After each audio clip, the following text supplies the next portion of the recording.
Kuyom ang mga kamay at nagtatagis ang mga bagang ni Adela habang naglalakad papasok sa kanilang silid-aralan. Kaya niyang magtiis na nasasaktan, ngunit hindi siya makapapayag na may mananakit sa mga kapatid niya. Animo inang tigre, makakatikim sa kanya ang may kagagawa ng pag-iyak ni Buboy. Ituro mo kung sino ang gumawa niyan sa'yo! Nagitla ang mga kaklase niya. Napatingin sa kanilang dalawa. Gumala ang tingin ni Boboy. Naghanap. Ayun ate! Umiiyak nitong itinuro ang dulong linya ng mga upuan. Ang kinaroroonan ng kaklaseng nabibilang sa grupo ng mga bully sa pangkat nila. Walang hiya ka talaga, Jeffrey! Galit na galit niyang sigaw at saka sinugod ang kaklase. Wala siyang sinayang na sandali. Matangkad ito at maganda ang pangangatawan, ngunit sa pagkakataong iyo'y isang salot na kuto ang naging tingin niya. Isang makulit na kutong masarap tirisin. Natigilan ito sa pagtawag niyang iyon. Hindi na nakakilos sa kinauupuan tulad ng mga kaklase nilang katabi nito. Pagkalapit ay ubod lakas niyang sinuntok ang mukha nito.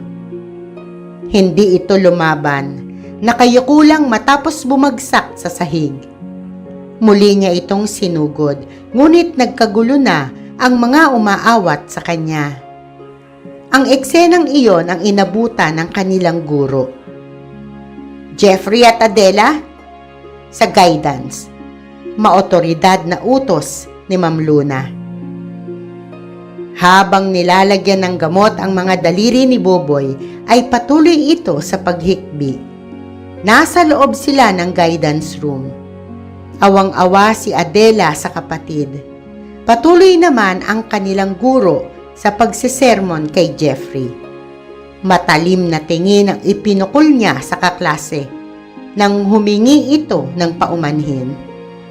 Lumuhod man ito sa harapan ni Buboy ay hindi na mababago ang lahat. Nasaktan na ang kapatid niya. Kasalanan nito kung bakit niya sinuntok. Si Jeffrey, naiyuko na lang ang ulo. Nahihiya sa nangyari.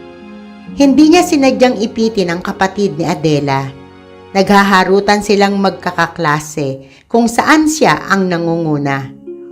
Itinulak siya ng isa sa mga inaasar kung kaya't napahawak siya sa pinto at patulak na naisara. Nagulat siya nang makitang may nakasilip pala. Ngunit hindi na niya napigilan ng sumara. Nagtawanan ang mga kaklase niya nang umiyak si Boboy. At para hindi makantsawan ng mga ito, nakitawa na rin siya. Pero hindi niya sinadyang ipitin ang bata. Ipaliwanag man sa guro ang panig niya, ay wala na rin.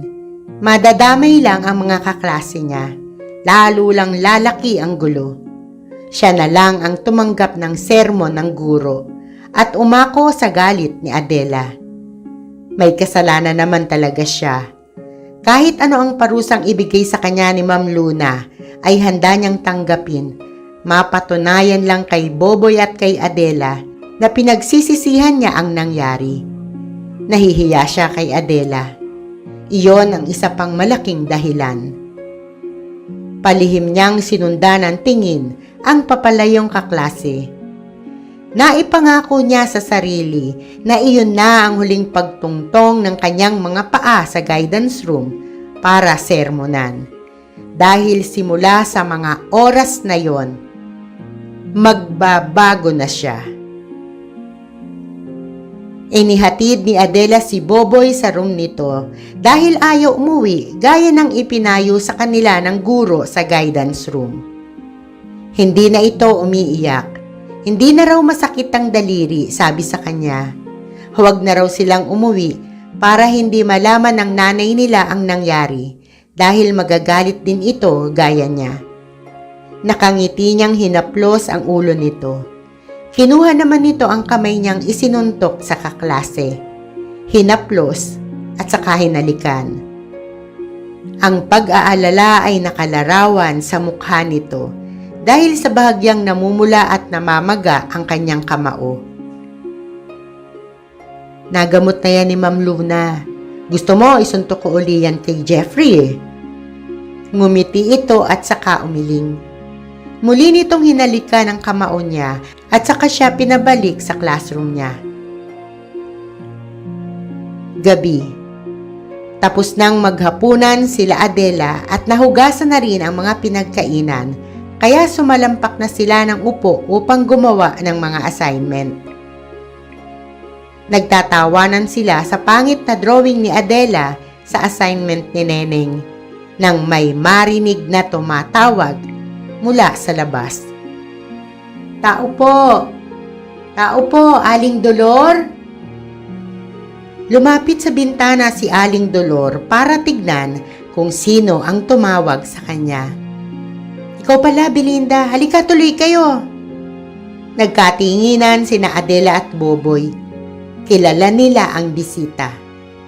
Si Aling Belinda, ang nanay ni Jeffrey. Ipinagtapat pala ni Jeffrey ang nangyari sa eskwelahan. Narinig pa nila ang paghingi nito ng paumanhin sa nanay nila. Humingi rin ng tawad si Jeffrey at nangakong hindi na mauulit ang ganoong klaseng pangyayari, na hindi na gagawa uli ng kahit anong kabulastugan na makapananakit sa iba. Palibhasa ay magkapitbahay at magsuki, tinanggap ng nanay nila ang paumanhin ng mga bisita. Hindi na rin galit si Boboy. Sarap na sarap ito sa buko salad na dala nila Aling Belinda. Nangiti si Adela. Kanina lang ay umaatungal sa sakit ang kapatid niya. Napalingon siya nang magsalita si Neneng. Wow! Ang ganda! Mabibergod ako nito ni Ma'am. Natutuwang sabi ng kapatid niya. Nagdodrawing pala si Jeffrey ng assignment nito. Matipid ng ngiti ang pinawalan niya nang tignan siya ng kaklase. Kahit paano ay nabawasan ang nararamdaman niyang inis para dito. Matuling lumipas ang mga araw. Mga araw na halos pare-pareho lang.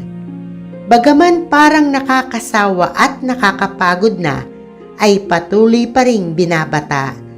Patuloy pa ring hinaharap. Sinisikap malampasan at mapagtagumpayan.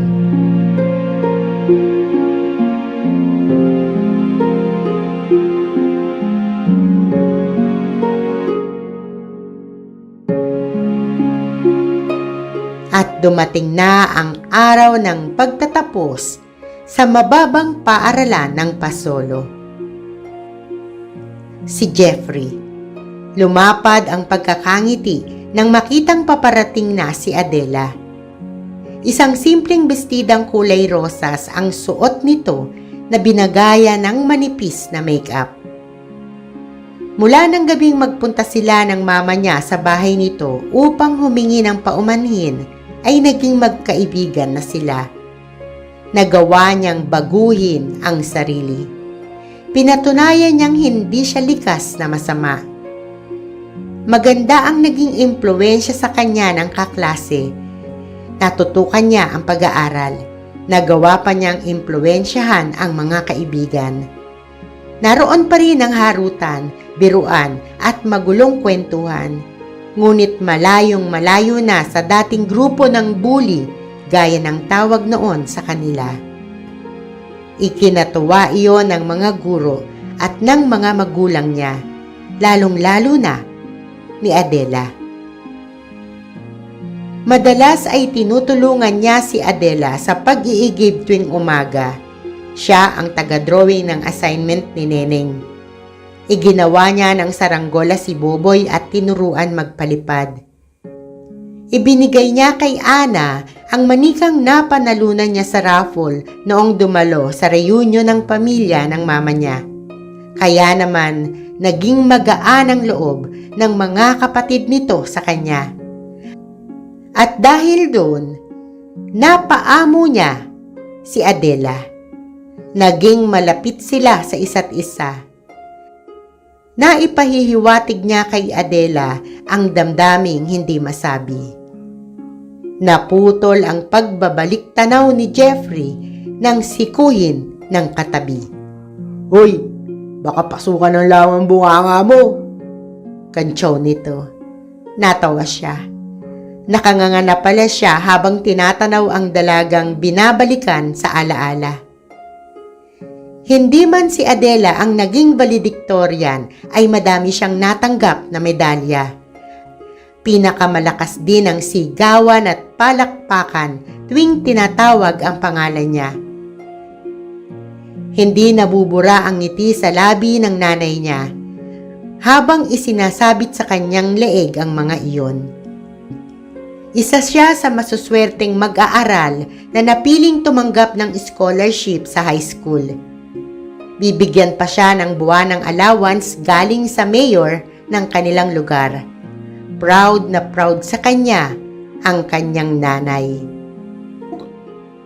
Nagkakatuwaan sila sa pagkukwentuhan nang may madaanan ng paningin niya sa labas ng gate. Tay, pinikit dilat pa niya ang mga mata upang siguruhing tama ang nakita niya. Ang tatay nga! Nakatiyak siya nang kumaway ito sa kanya at kasama pa nito ang mga kapatid niya. Matapos ang mahabang batian ay sabay-sabay na silang umuwi. Magkaakbay pa ang tatay at nanay nila habang naglalakad. Pagdating sa bahay ay napanganga siya sa nakita. May totoong mesa na sila at mga upuan.